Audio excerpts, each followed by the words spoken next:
The new chairman of the House Intelligence Committee is vowing to investigate a new report that claims President Trump instructed his personal attorney to lie to Congress. And this morning, the Castro brothers, Julian and Joaquin, say, if true, the president should be impeached. Michael Cohen admitted last November he lied to Congress when he said talks to build a Trump Tower in Moscow ended 6 months earlier than they actually did. Now, BuzzFeed reports special counsel Robert Mueller has uncovered evidence the president personally instructed Cohen to lie.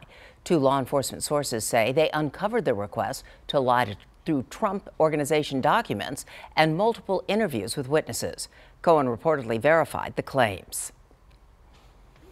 Presidential candidate and former San Antonio Mayor Julian Castros said today on The View, if BuzzFeed's report is true, the president should be impeached immediately.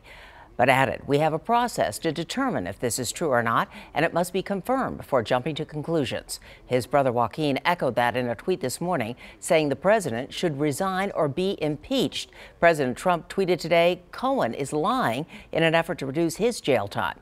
Cohen faces 3 years in prison for campaign finance violations.